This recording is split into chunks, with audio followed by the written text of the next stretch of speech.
एक गरीब और मजबूर शख्स था जिसका नाम रहीम था। उसकी बीवी का नाम फातिमा था। उसके दो नन्हे बच्चे थे, बेटी आयशा और बेटा हसन। उसकी बूढ़ी माँ का नाम खदीजा था। रहीम एक छोटी सी चाय की ठेरी चलाता था। उसकी चाय के हाथ में बहुत जायका था, इसलिए लोग उसी के पास चाय पीने आते थे। इसी से घर का 2 वक्त का खाना चलता था।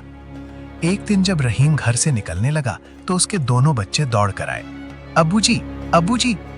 हाय मेरी शहजादी और मेरा नवाबजादा, क्या बात है?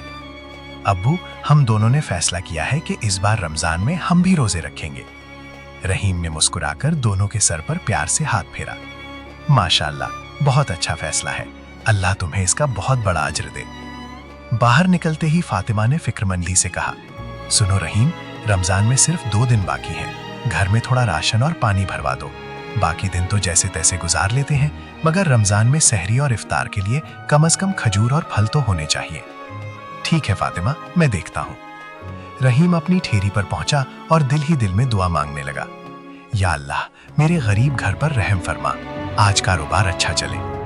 उस दिन अल्लाह ने उसकी दुआ कबूल फरमाई। लोग बहुत आए, चाय की बहुत मांग रही। सब कहते, वाह रहीम भाई, तेरी चाय तो लाजवाब है। दिन भर में अच्छी खासी कमाई हुई। रहीम खुश था कि अब रमजान का सामान ले आएगा। अचानक एक बदमाश शाहिद आया और हफ्ता मांगने लगा। चल रहीम, हफ्ता निकाल। रहीम ने इनकार किया तो शाहिद ने उसे खूब मारा पीटा। रहीम ने बस अल्लाह से मदद मांगी। अचानक शदीद बारिश शुरू हो गई। उसकी सारी कमाई के नोट गीले होकर खराब हो गए। वो रोता हुआ घर लौटा। माँ खदीजा ने देखा तो चीख पड़ी, या अल्लाह, मेरे बेटे को ये किसने मारा? 2 दिन बाद रमजान मुबारक शुरू हो गया। बच्चे खुशी से भरे थे। सहरी के वक्त फातिमा ने सिर्फ थोड़ी सी दाल और रोटी निकाली। बच्चों का चेहरा उदास हो गया।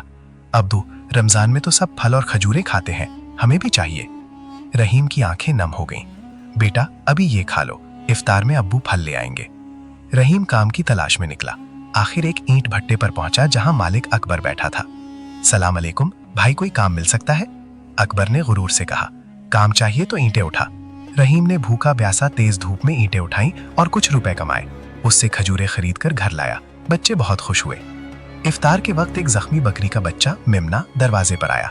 बच्चों ने कहा, अम्मा इसे रख लेना। खदीजा ने कहा, यहाँ खाने को कुछ नहीं, इसे क्या खिलाएंगे? मगर रहीम ने उसे अंदर ले लिया। बच्चों ने उसकी बहुत देखभाल की। चंद दिन बाद इफ्तार के वक्त बच्चों ने कहा, काश हमें कबाब मिल जाए। अचानक मेमने की आंखों से सुनहरी रोशनी निकली और दस्तरखान पर कबाब, कीड़े, शरबत वगैरह आ गए। सब हैरान रह गए। फिर वो बकरी का बच्चा बोला, मैं जादुई बकरी हूँ। अल्लाह ने तुम्हारी रमजान को मुबारक बनाने के लिए मुझे भेजा है। रमजान के पूरे 30 दिन मैं तुम्हारे साथ रहूंगी। जो चाहो मांगो। सब ने अपनी पसंद की चीजें मांगी। दस्तरखान अमीरों जैसा हो गया। रहीम ने कहा, या अल्लाह, तेरा लाख लाख शुक्र है। ऐसे ही रमजान गुजरता रहा। सहरी और इफ्तार में लजीज खाने मिलते रहे। आखिरी दिन हसन और आयशा ने कहा, अब्बू, कल ईद है, इस बार अच्छी तरह मनाएंगे ना? मुझे नया कुर्ता पजामा और मखमली टोपी चाहिए। मुझे खूबसूरत शलवार कमीज और सिरीनिया चाहिए। रहीम परेशान हो गया। ये जादुई बकरी खाना तो दे सकती है, मगर कपड़ों और ईद के लिए पैसे कहाँ से लाऊं? उसकी आंखों में आंसू आ गए। तभी जादुई बकरी बोली, फिक्र ना करो रहीम, और उसके मुंह से सोने के सिक्कों की बारिश हो गई। बकरी दोबारा आम शक्ल में आ गई। रहीम ने उन सिक्कों से नए कपड़े, खिलौने, सिरीनिया, बिरयानी और ईद की तमाम तैयारी की। पूरा घर खुशियों से जगमगा उठा। ईद के दिन सबने बहुत खुशी से ईद मनाई। इसके बाद जादुई बकरी गायब हो गई। रहीम और उसके घर वालों ने अल्लाह का शुक्र अदा किया और दुआ की, ऐ अल्लाह, तेरा फजल हर गरीब पर ऐसा ही हो, आमीन।